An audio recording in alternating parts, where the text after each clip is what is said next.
नमस्कार दोस्तों, मैं हूं मनोज कुमार गुप्ता। आप देख रहे हैं रेगुलर क्लासेस फॉर अकाउंट और आज हम कर रहे हैं कॉन्ट्रैक्ट अकाउंट का 32 क्वेश्चन कॉस्ट अकाउंटिंग में। तो ज़्यादा बातें एक्स्ट्रा नहीं करेंगे, हम सीरियसली मुद्दे पाएंगे और क्वेश्चन पढ़ाएंगे क्योंकि पिछली वीडियो बहुत बड़ी बन गई थी। ठीक है, तो देखते हैं क्वेश्चन को और पढ़ाते हैं। इसमें लिखा है messrs Prateek and sons undertook a contract on 1 January 2018 को 5 लाख का लिया। उस पर बहुत सारे खर्चे किए। खर्चे क्या थे? मटेरियल परचेज किया, मटेरियल इशू किया और प्लांट परचेज़ किया। तो अपने मन में बोलते रहो कि मटेरियल परचेज़ कहाँ आएगा? डेबिट में। मटेरियल इशू कहाँ आएगा? डेबिट में। प्लांट परचेज़ किया कहाँ पे आएगा? डेबिट में। ऑफिस एक्सपेंसेस डेबिट में। वेजेस पेड डेबिट में। कई बार बच्चे कहते हैं ना कि क्वेश्चन हमसे दिक्कत आती है, तो ऐसे ही सोचते रहा करो, पढ़ते रहा करो और आ जाएगा, दिक्कत खत्म हो जाएगी। अगर आप चीज़ें ध्यान से पढ़ते रहोगे, गुनगुनाते रहोगे ये चीज़ कहाँ आती है, तो ये चीज़ माइंड में सेट हो जाती है कि आप गलती नहीं करोगे, छोटी मोटी गलती नहीं करोगे, बड़ी बड़ी गलती करोगे। उसके लिए हम बैठे हैं। तो आउटस्टैंडिंग एक्सपेंसेस आपका डेबिट में ही आएगा और इनडायरेक्ट एक्सपेंसेस डेबिट में आएगा। ये सब डेबिट के हो गए।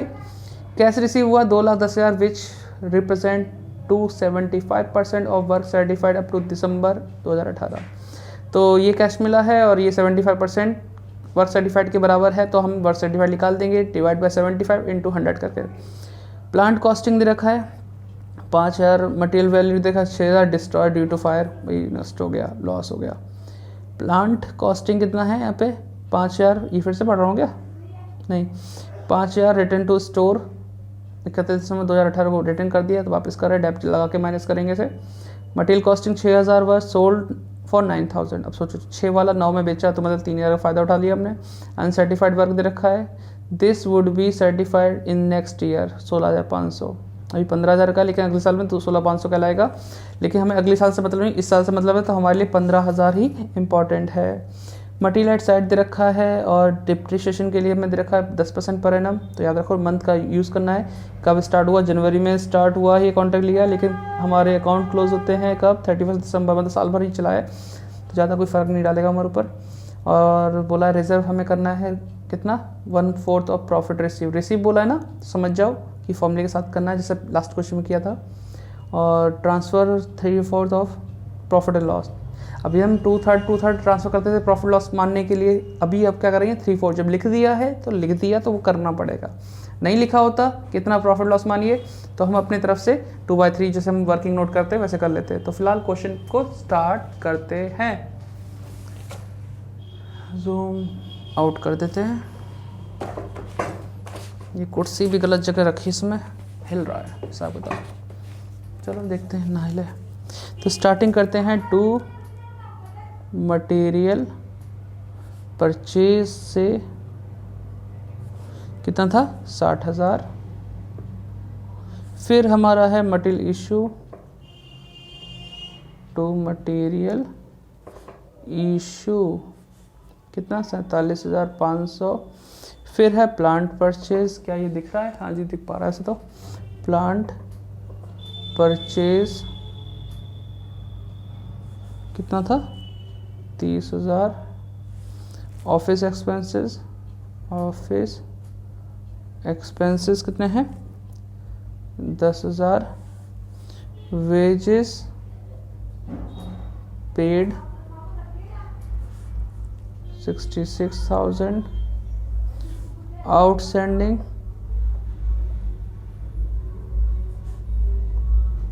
वेजेस, या तो जोड़ देते हैं या अलग से लिख दिया तो लिख दिया 12,000, कोई दिक्कत नहीं। Indirect expenses to indirect expenses दे रखे हैं हमारे कितने? 2,000। ठीक है, अब इतना हमने डेबिट लिख दिया। अभी कैश रिसीव लिखा है, तो ये लाइन तो इसमें आएगी by work in progress work certified. तो वर्क सर्टिफाइड है 2,10,000, कैश मिला था तो सर्टिफाइड निकालना पड़ेगा, डिवाइड बाय 75 इंटू 100, जिससे हम फुल उसकी कीमत निकाल सकते हैं। तो करते हैं 2,10,000 इंटू 100 डिवाइड बाय 75, देखते कितना आता है? 2,80,000। फिर वर्क अनसर्टिफाइड वर्क अनसर्टिफाइड 15,000 दे रखा है, तो 15,000 लिख देंगे हम। तो ये 295 हो गया 000। अब आगे बढ़ते हैं। इतना अब इसमें तो क्वेश्चन नहीं दिख रहा होगा, लेकिन हाँ मुझे दिख रहा है, तो इधर लेके चलें, थोड़ा सा दिखाई दे थोड़ा सा। हाँ, तो हमारे पास वर्क अनसर्टिफाइड हो गया, यहाँ तक हमने पढ़ लिया। फिर हमने लिखा प्लांट कॉस्टिंग और मटेरियल कॉस्टिंग डिस्ट्रॉय हुआ, तो हमें यहाँ लिखना पड़ेगा by profit and loss account, और इसमें जगह छोड़ के रखें थोड़ा सा। प्लांट का लॉस्ट हो गया, प्लांट लॉस्ट हुआ था कितने का, 5,000 का। और मटेरियल ये भी लॉस्ट हुआ 6,000 रुपये का, तो ये 11,000 का तो लॉस हो गया। फिलहाल अभी जोड़ेंगे नहीं, देखते कोई और पॉइंट ना आ जाए यहाँ पे। फिर लिखा है प्लांट कॉस्टिंग रिटर्न किया है, तो प्लांट रिटर्न कर रहे हैं, तो बाय प्लांट रिटर्न कॉस्ट था हमारे पास 5,000 माइनस डेप कितना परसेंट, 10%। लेकिन ये पूरे साल काम चला है, जनवरी से लेकर दिसंबर तक, तो पूरे साल की डेप लगी। 5,000 पे 10% 500 होता है, 5,000 का 10% पर एनम देखा था ना, इसलिए 500, ये हुआ 4500 रुपये।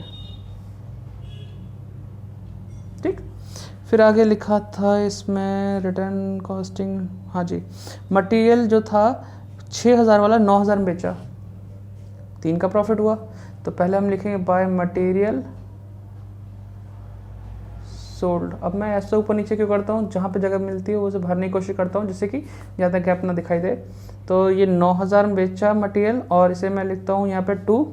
आइटम ऊपर नीचे करने से ज़्यादा दिक्कत नहीं बच्चों, मन में सोचो कि ये चीज़ यहीं आती तो यहीं पे ज़िंदगी में लिख दी तो यहीं पे आएगी, नहीं, ऊपर नीचे हो सकती है।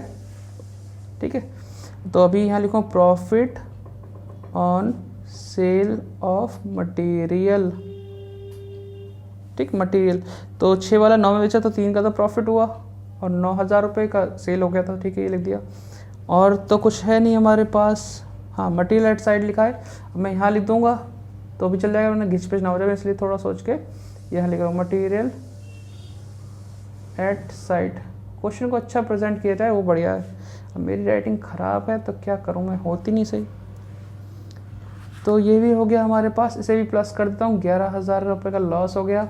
सब कुछ कर लिया बुक के पढ़ के हिसाब से, लेकिन एक चीज़ रह गई कि प्लांट की कैलकुलेशन बताना के लिए कितना प्लांट बचा, प्लांट एट साइड बताने के लिए। ठीक है, तो प्लांट आया था हमारे पास 30,000 का, तो एक बार लॉस्ट हुआ प्लांट 5 का, फिर एक बार रिटर्न किया और कुछ नहीं लिखा। तो बस हमें लिखना है पहले कॉस्ट 30 का प्लांट आया था माइनस प्लांट लॉस्ट हुआ है, पहले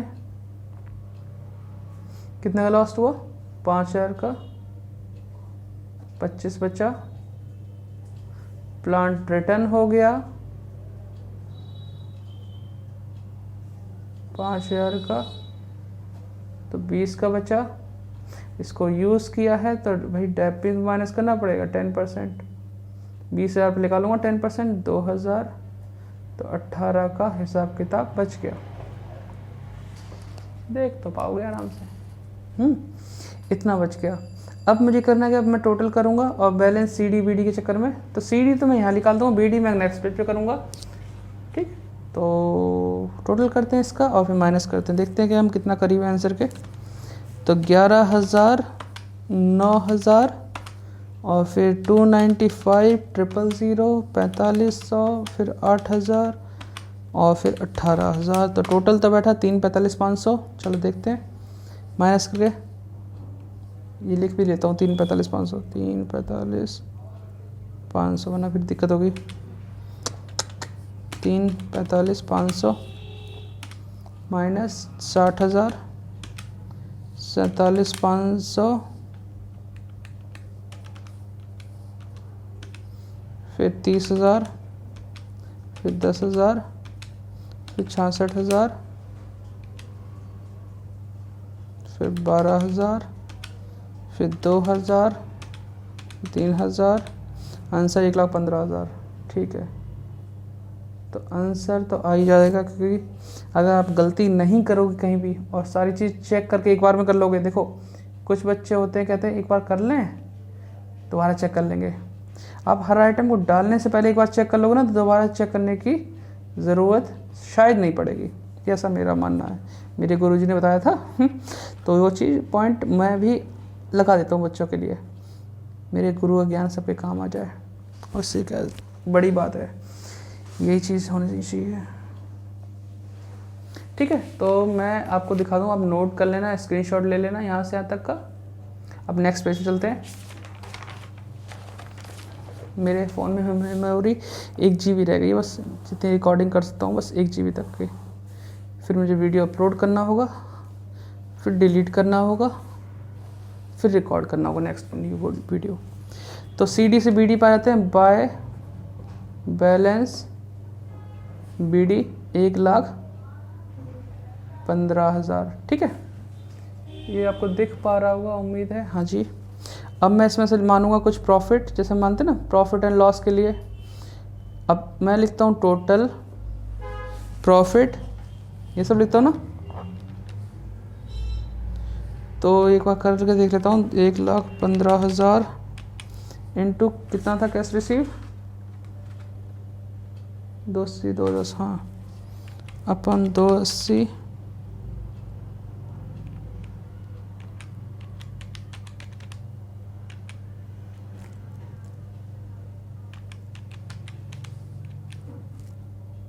ठीक चल रहा है। तो यानी कि मुझे वही फॉर्मूला लगाना पड़ेगा, total profit into cash received upon work, WC लिख दूँ, वर्क सर्टिफाइड WC अगर समझ पाए, इंटू 3/4 करना है। इस बार लिखा हुआ है बुक में 3/4 करना है, तो 3/4 करना ही पड़ेगा। तो ये आया था 115,000 इंटू कैश रिसीव था 2,10,000 इंटू वर्क सर्टिफाइड था 2,80,000 जो पीछे हमने देखा, इंटू 3/4 करके आया था 64,687.50। अब 50 के चक्कर में लिखो या तो मत लिखो, लिख देते हैं। तो 64,687.50 दिख जाएगा, जैसे मैं बोल रहा हूँ उस हिसाब से दिख जाएगा। ठीक, फिर हम टोटल करेंगे 1,15,000, 1,15,000 उसमें से माइनस करेंगे तो कितना आएगा, 1,15,000 माइनस 64,687.5, तो ये आया 50,312, 50,312.5 ये आ गया। अब मैं यहाँ लिखूँगा टू वर्क इन प्रोग्रेस। ठीक, यहाँ फर्स्ट होगा कंटिजेंसीज रिजर्व, जिसके लिए मैं प्रॉफिट रिसीव वाली लाइन बोली थी, तो मैं लिखूँगा 1,15,000 इंटू 2,10,000 अपॉन 280 इंटू 1/4 बोला है इसमें, है ना। और जनरल रिजर्व हमारा माइनस करके आएगा जनरल रिजर्व। तो सॉल्व करके जो आया वो हमारा 21,562.50 आ गया पूरा सॉल्व करके। अमाउंट प्रॉफिट वाली इंटू 2,10,000 अपॉन 280 इंटू 1/4, क्योंकि प्रॉफिट रिसीव बोला है तो इतना करना पड़ता पूरा फॉर्मेट। अगर प्रॉफिट अर्न लिखा होता तो इसी का 1/4 करके निकाल चुके होते। अब इसमें से माइनस करो, आपका आ जाएगा जनरल रिजर्व माइनस 21,562.50। ठीक है, देखते हैं कितना आता है। 50,312.50, तो ये 28,750 आ गया, 28,750। तो ये पूरा हो गया हमारे पास। अब इसके बाद हमें करना होता है वही वर्किंग, जैसे फॉर्मेलिटी टाइप हो गया तो पता ही है, लेकिन यहाँ वो भी नहीं करना क्योंकि यहाँ पे 3/4 बोला गया था, मानना है तो मानना है। अब वो वर्किंग की ज़रूरत नहीं पड़ेगी। तो मैं आपको पूरा क्वेश्चन दिखा देता हूँ। ये क्वेश्चन है, यहाँ से एक बार देख लेना आराम से, ठीक है, क्योंकि 400 MB बची है मेरे पास, वीडियो कभी पॉज हो जाएगी। और ये यहाँ से देख लो, नोट डाउन कर लें। मिलते हैं नेक्स्ट वीडियो में, तब तक के लिए जय हिंद, जय भारत, खुश रहिए, खुशहाल रहिए, दिल्ली रहिए या फिर गाजियाबाद रहिए। और सबको बोल देना कि चैनल सब्सक्राइब कर लो और ज्वाइन कर सकते हो, सपोर्ट करने के लिए कर दो यार, नेट वेट का खर्चा आ जाएगा। ठीक है, मिलते हैं।